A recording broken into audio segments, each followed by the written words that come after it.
بسم الله الرحمن الرحيم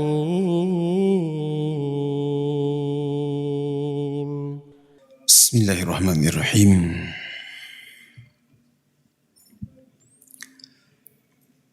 السلام عليكم ورحمة الله وبركاته.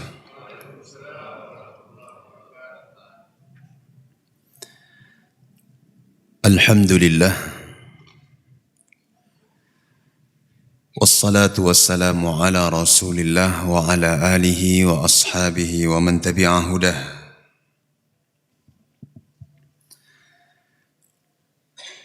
أشهد أن لا إله إلا الله وحده لا شريك له وأشهد أن محمدا عبده ورسوله صلى الله عليه وعلى آله وصحبه وسلم تسليما كثيرا. يقول ربنا تبارك وتعالى في القرآن الكريم: يا أيها الذين آمنوا اتقوا الله حق تقاته ولا تموتن إلا وأنتم مسلمون. أما بعد. Hadirin jamaah salat subuh yang dimuliakan oleh Allah Subhanahu wa taala. Alhamdulillah, segala puji dan syukur selalu dan senantiasa kita panjatkan kepada Allah Subhanahu wa taala atas limpahan kenikmatan yang telah Allah Subhanahu wa taala anugerahkan kepada kita. Baik itu nikmatul Islam ataupun nikmatul iman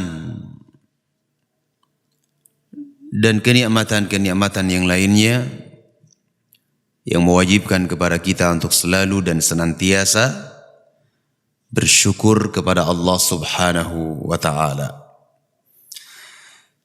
Salawat beserta salam juga tidak lupa selalu dan senantiasa kita alamatkan kepada Nabi kita Muhammad sallallahu alaihi wa ala alihi wa sahbihi wasallam.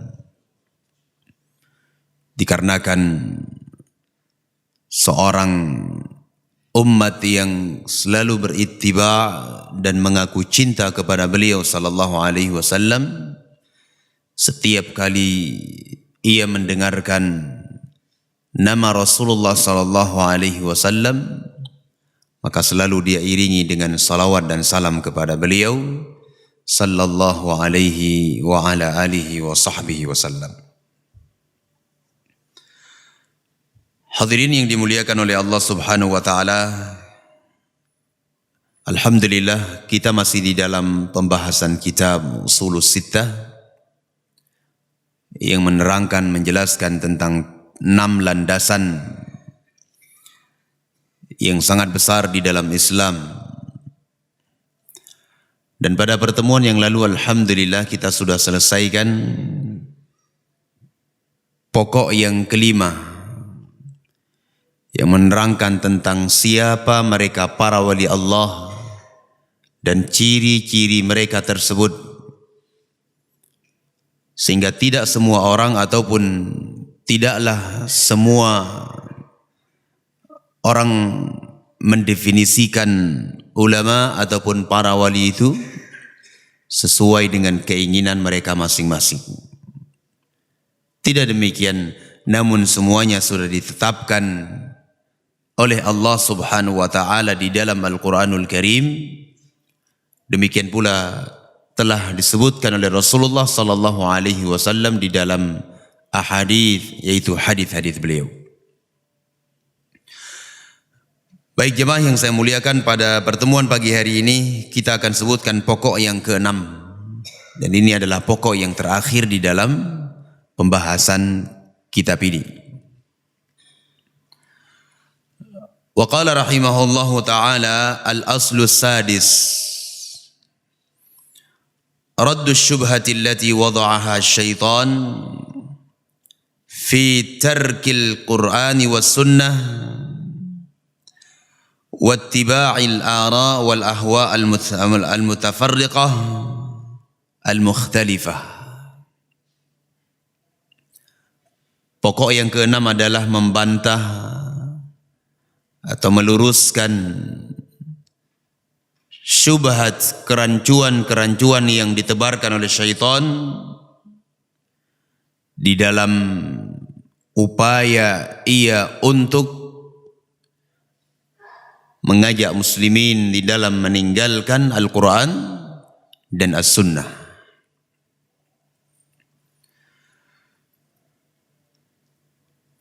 Demikian pula ajakan ia di dalam mengikuti pendapat-pendapat yang itu merupakan hawa nafsu ataupun pendapat-pendapat yang berbeda-beda dan beraneka ragam.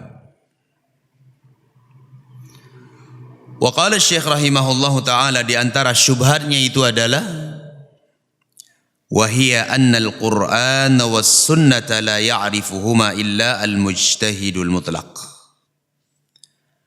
Bahwasanya Al-Quran dan Sunnah itu tidak bisa dipahami kecuali oleh seorang mujtahid mutlak.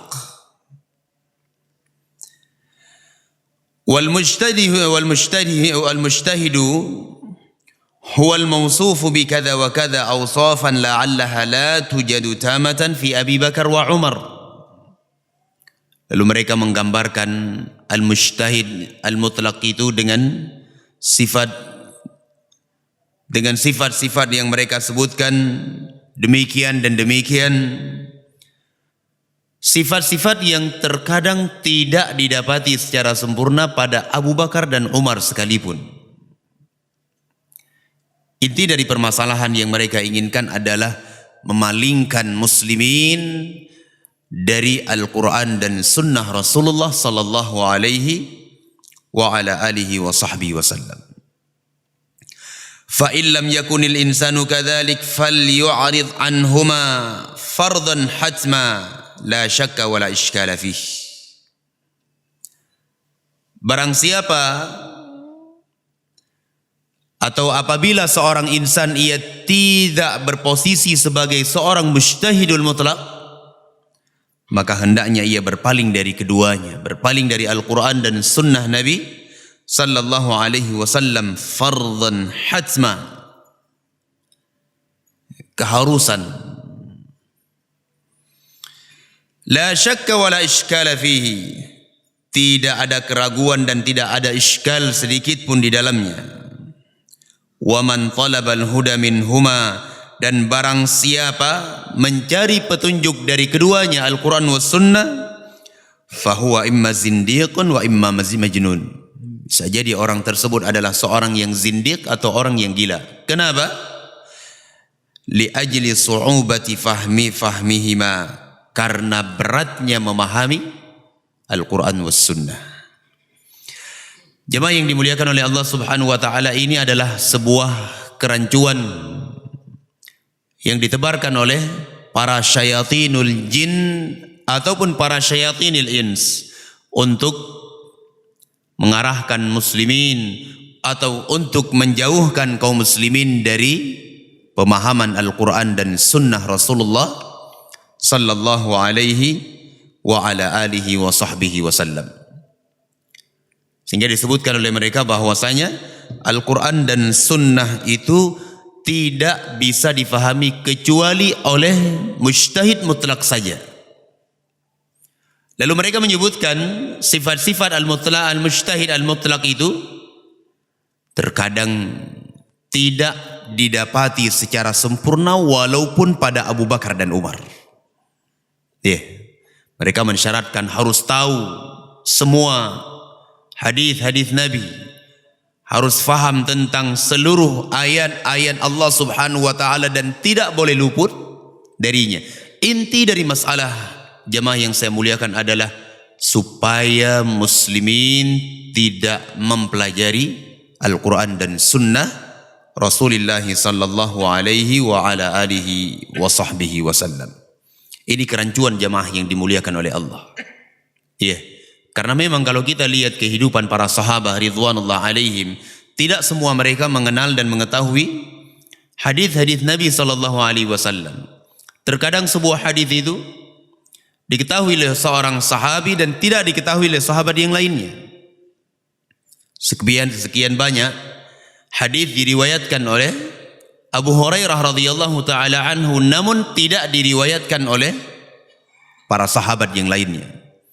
Sehingga disebutkan di dalam sebuah kisah jemaah yang saya muliakan, pernah Umar bin Al-Khattab radhiyallahu taala anhu di masa kekhalifahan atau kepemimpinan beliau dan sekian banyak muslimin waktu itu ingin masuk ke sebuah tempat ataupun daerah yang di sana tersebar dan terkena dengan wabah ta'un. Ini bahasa orang Dayak Aceh ta'un.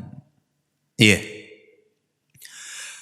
Lalu Umar bin Al-Khattab radhiyallahu taala anhu bertanya kepada sebagian para sahabat Ansar yang ikut dan masih hidup waktu itu. Mereka berselisih di dalam memberikan pendapat. Lalu beliau radhiyallahu taala anhu bertanya kepada para sahabat Al-Muhajirin yang ikut bersama beliau di waktu itu. Mereka juga berselisih pendapat tentang perkara itu. Boleh atau tidak masuk ke tempat yang di sana tersebar ataupun terkena dengan wabah taun itu. Tiba-tiba Abdurrahman ibn Auf radhiyallahu taala anhu, salah seorang sahabat Rasul sallallahu alaihi wasallam, beliau menyebutkan, wahai Amirul Mukminin, wahai Umar bin Al-Khattab radhiyallahu taala anhu, sungguh aku telah mendengar Nabi sallallahu alaihi wasallam bersabda. Ternyata di dalam hal ini ada hadis Rasul sallallahu alaihi wasallam, namun tidak diketahui oleh para sahabat yang lainnya. Iya. Beliau mengatakan bahwa Rasulullah sallallahu alaihi wasallam bersabda, apabila di sebuah tempat tersebar wabah taun dan kalian berada di dalamnya, jangan ataupun tidak boleh kalian keluar dari tempat tersebut. Dilarang oleh Nabi sallallahu alaihi wasallam. Namun jika kalian belum masuk ke tempat tersebut, janganlah kalian masuk ke dalamnya.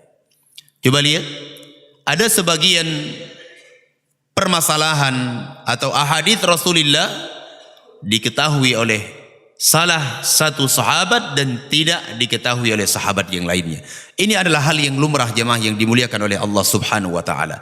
Namun ketika menyebarkan di kalangan umat bahwa Al-Quran dan Sunnah itu enggak dipahami kecuali oleh mujtahid al-mutlaq saja, baru kemudian disifati al-mujtahidul mutlaq adalah orang yang harus memahami seluruh hadis dan seluruh ayat-ayat Allah Subhanahu wa taala. Inilah yang dinamakan dengan kerancuan dan kekeliruan. Sehingga kalau umat ini mempelajari Al-Quran dan Sunnah, akan nampak kesalahan dan penyimpangan-penyimpangan yang ada pada diri mereka itu.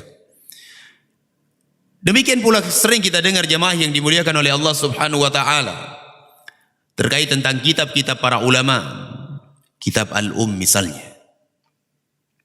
Enggak bisa dipelajari kitab Al-Um itu. Bukan orang seperti kita yang mempelajarinya, yang memahaminya adalah mujtahidul mutlaq. Ini adalah upaya untuk apa? Menghalangi muslimin di dalam memahami fiqih Al-Imam Syafi'i rahimahullahu ta'ala. Memang benar jemaah yang dimuliakan oleh Allah Subhanahu wa taala, belajar fiqih itu memang harus ada tingkatan-tingkatan. Harus ada tingkatan-tingkatannya. Benar, kita itu tidak boleh masuk langsung ke dalam samudra ilmu yang sangat luas. Akan tetapi bukan berarti kita tidak boleh masuk sedikit pun ke dalam kitab yang dikarang oleh para ulama tersebut. Saya kasih contoh jemaah yang dimuliakan oleh Allah Subhanahu wa taala. Di dalam fikih Al-Imam Ahmad rahimahullahu taala ada kitab yang dikarang oleh Al-Imam Ibnu Qudamah rahimahullahu taala yang beliau kasih judul dengan Umdatul Fiqih. Beliau beri judul dengan Umdah Al-Fiqih. Nah, Umdatul Fiqih ini beliau cuma menyebutkan satu saja pendapat dari ulama Al-Hanabilah. Kesimpulan yang disebutkan oleh Al-Imam Ibnu Qudamah rahimahullahu ta'ala, beliau sebutkan kesimpulannya ini.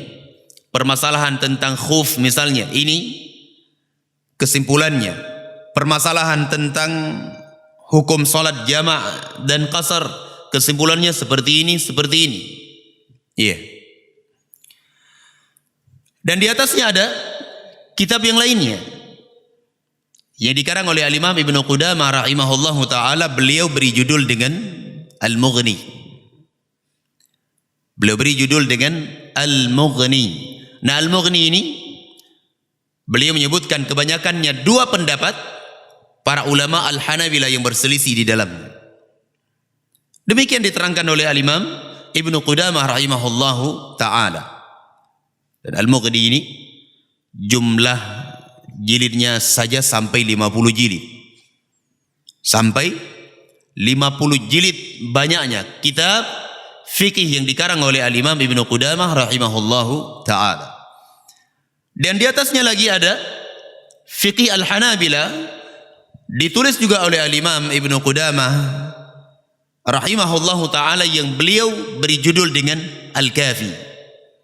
Dan Al-Kafi ini beliau sebutkan sekian banyak pendapat para ulama Al-Hanabilah. Iya. Sekian pendapat para ulama Al-Hanabilah yang mereka berselisih di dalamnya. Baik. Dan beliau juga mengarang kitab yang lainnya, yang di atas Al-Kafi lagi, jamaah yang dimuliakan oleh Allah Subhanahu wa taala. Beliau sebutkan di dalamnya seluruh pendapat para ulama al-madzhab. Disebutkan oleh beliau pendapat Syafi'i, disebutkan oleh beliau pendapat Al-Imam Malik bin Anas. Kemudian yang ini membantah pendapat ini, kemudian menyebutkan dalilnya adalah ini dan ini. Jamaah yang dimuliakan oleh Allah Subhanahu wa taala, kalau berbicara ilmu itu berjenjang, itu benar. Ya? Benar berjenjang. Namun ketika dikatakan bahwa pembahasan ini tidak boleh mempelajarinya kecuali mujtahid mutlak saja, ini kerancuan jamaah yang dimuliakan oleh Allah, yang ditebarkan oleh syaitan untuk menghalangi manusia dari mempelajari Al-Quran dan sunnah Rasulullah sallallahu alaihi wa ala alihi wa sahbihi wasallam. Demikian jamaah yang dimuliakan oleh Allah Subhanahu wa taala. Di dalam permasalahan tauhid juga demikian. Diawali dengan kitab Ushulul Tsalatsa, 3 landasan pertama, kemudian berikutnya. Di dalam permasalahan akidah juga demikian. Dipelajari oleh kaum muslimin berjenjang, bertahap, dan tidak boleh seseorang langsung masuk ke dalam samudra ilmu dalam keadaan ia tidak memiliki bekal yang cukup. Kalau ini benar. Namun kalau dinyatakan bahwa kitab-kitab tersebut, Al-Quran dan Sunnah itu tidak memahaminya kecuali mujtahid mutlak saja, ini kerancuan. Ini adalah upaya untuk menghalangi muslimin dari mengenal dan mempelajari Al-Quran dan Sunnah Rasulullah sallallahu alaihi wa ala alihi wa sahbihi wasallam. Hadirin jamaah yang dimuliakan oleh Allah Subhanahu wa taala, demikian para ulama menjelaskan. Para ulama menyebutkan bahwasanya ilmu itu dipelajari tahap per tahap, dan bukan berarti tidak boleh mempelajarinya sama sekali. Bukan berarti tidak boleh memegang kitab Al-Umm karya Al-Imam Syafi'i rahimahullahu taala sama sekali. Karena memang kitab Al-Umm itu adalah kitab fikih Al-Imam Syafi'i yang paling tinggi, di mana beliau di dalamnya membantah semua pendapat yang menyelisih pendapat beliau, dan bantahannya beliau tersebut adalah dengan dalil Al-Quran dan Sunnah Nabi sallallahu alaihi wasallam. Sehingga jemaah yang dimuliakan oleh Allah Subhanahu wa taala, diterangkan oleh para ulama bahwa Al-Quranul Karim dan Sunnah Nabi sallallahu alaihi wasallam itu terbagi menjadi 2 bagian. Ada ayat-ayat dan hadis-hadis Nabi sallallahu alaihi wasallam, ya, bulughuha yakfi fi qiyami hujjatiha. Sampainya ayat tersebut kepada seseorang itu sudah cukup menjadi hujjah. Makanya kita melihat banyak orang yang awamun nas sekalipun, dia membaca ayat-ayat Allah Subhanahu wa taala terkadang dia menangis. Kenapa? Tahu dia dari makna secara global dari ayat-ayat tersebut. Nah, ini jenis yang pertama.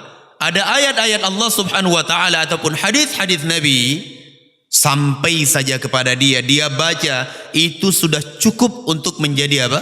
Hujjah baginya. Ada ayat-ayat yang seperti itu. Baik.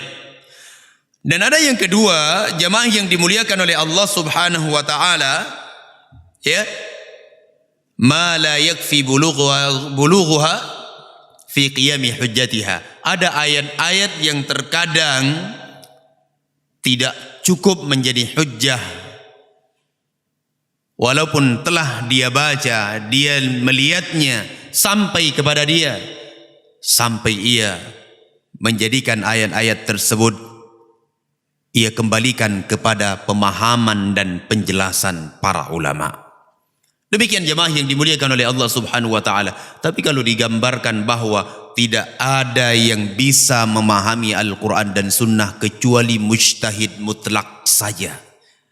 Lalu disebutkan mujtahid mutlak itu adalah orang yang harus faham seluruh ayat, harus faham seluruh hadis Nabi sallallahu alaihi wa ala alihi wasallam.